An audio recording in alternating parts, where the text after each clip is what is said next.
Peace and all good from Franciscan Media. I am Father Jim Sabak, and this is the Inbreaking of the Word. So today we have passed Trinity Sunday. We have already experienced one full week of summer ordinary time, again in the Northern Hemisphere. It is winter ordinary time in the Southern Hemisphere. More of winter and spring ordinary time in the Summer Hemisphere than there is, for us in the Northern Hemisphere. So always know, again, these two hemispheres both experiencing the same liturgical year, celebrating the same feasts, but in different seasonal contexts. And it's always important to know that seasons do not necessarily affect the liturgical calendar. So Easter is not necessarily a festival of the spring, although because it has origins in the Northern Hemisphere, it has sort of spring-like notations, and the goddess Estre, who we get the name Easter from, was a goddess of the spring and things like that.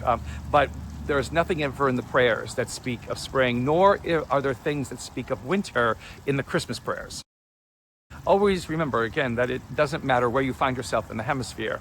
The liturgical year is the same and celebrates the same understandings. Now, again, there's always a strange context in moving from fall into winter when you're celebrating Easter in the Southern Hemisphere, and then moving from spring into summer when you're celebrating Christmas in the Southern Hemisphere. And those are kind of things that need to be understood, because where things may be dying and going to sleep in the Southern Hemisphere, you can still talk about life and new life, because that's what you're anticipating happening. And so, again, it's a little bit more difficult and challenging, but nonetheless, it always works. It always works. And so this first full week of ordinary time lands us now in the first of three different solemnities that we'll celebrate. Two of them are what we call idea feasts, and then the other one is the Feast of the Apostles Peter and Paul. So again, we do not begin ordinary time Sunday proper until July this year. So this first idea feast is that of the Holy Trinity. Again, it's like, so why do these idea feasts follow Easter? Shouldn't we just move right from Pentecost into ordinary time and the grind of ordinary time, whatever it is again? But no, they appear to show us that the power of Easter continues. The power of Easter resides. It does not disappear. It does not go away. It is not boxed up for another year. And so these great idea feasts, Holy Trinity, the body and blood of Christ. We have the Sacred Heart of Jesus on a Friday after the body and blood of Christ. And then we get the joy of Saints Peter and Paul as the last Sunday in June. All of these, again, carry with them a certain joy and a certain wonder and a certain brilliance, again, of God's creative ability that, again, turns death to life, turns sorrow to joy, that turns despair into hope. And this is what we're about, as believers in the world. It is not a season of happiness in Easter sandwiched between two times of penitence, both in the winter and now in the summer and into the fall. That is absurd. It doesn't work that way, nor does it work in any of our prayer texts within our Mass. We need to understand that, and we need to live that. And so moving into the joy and the wonder of these Sundays that follow Pentecost is a part of all of that. The problem is that Trinity is a very complicated topic. How do you understand three in one? Leaves on a clover, St. Patrick, these kinds of things like that. A four-leaf clover being lucky. Who's that fourth leaf? Is it Mary? Is it us? Whatever. He is Father, Son, Holy Spirit. As much as we might want the Blessed Mother to be part of that, she isn't, because she is not divine. She is sinless, yes, but not divine. It's a different kind of a thing.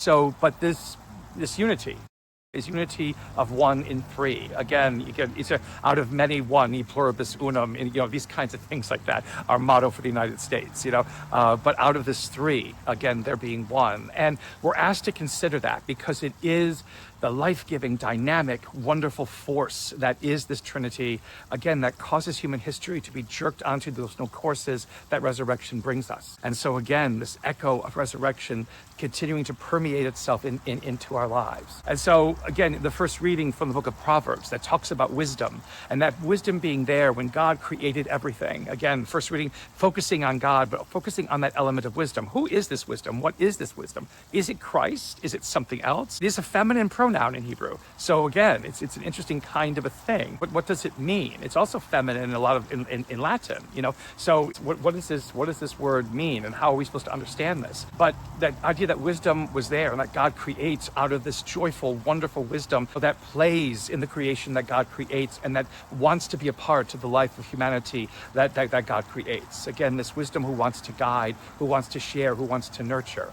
This is what God gives us to be able, to become the people that we are called to be. And it is wisdom that helps us recognize the fact that we are not just screw-ups. We're not just horrible people. We're not just a mess. That we are something brilliant and wonderfully made. And the more that we act out of that, perhaps, the more life changes for the good. The more life changes for wonder and beauty, the more life becomes, that which God desires it to be. The second reading from Romans, again, talks about Christ. And again, the power of what Christ enables us to do, to boast of our afflictions, because doing that offers us endurance, and out of endurance, offers us, I believe, a sense of courage, and out of that courage offers us a sense of hope. Again, hope does not disappoint. I may have that second one wrong, or the third one wrong, but it is the endurance, affliction, endurance, again, the sense of courage, I think it is, but landing on hope. That hope does not disappoint, and that's what Christ gives us. We are people of hope, constant hope, not people of painful remorse, not people who are constantly screw-ups and making mistakes, not people who are failing and constantly have to point out how many times we're failing again and again, sometimes by even our own church, that wants to kind of make sure that we know how much we are failures, so somehow our church thinks it can do work with us and make us better, when it basically is God's wisdom, and it is the Spirit of Christ that makes us better. It makes us who and what we are. Remember that. Again, as people of hope, we are destined for something more. Always, we're destined for that wonder and that brilliance and that beauty. Again, that God holds out for us and says, you are this. Live it. Live into it and see what happens. And then the gospel from John, on this day, is basically a hearkening back to those Last Supper discourses, which again, in the Easter season, were promising us the Spirit to guide. Jesus saying, there's too much I could tell you right now, which you wouldn't be able to understand it. So let the Spirit come. Let it open your minds and your hearts to the more. And don't think that there's any stopping of this, because it doesn't. It doesn't stop and just basically say, you've learned enough, you've earned enough, which is why, again, confirmation becomes so problematic, because so many times it's presented as graduating from Catholicism 101, and you can go on your way and never have to worry about anything else anymore. And that's not the case. That's never the case. And we fail if we think that that's what that is.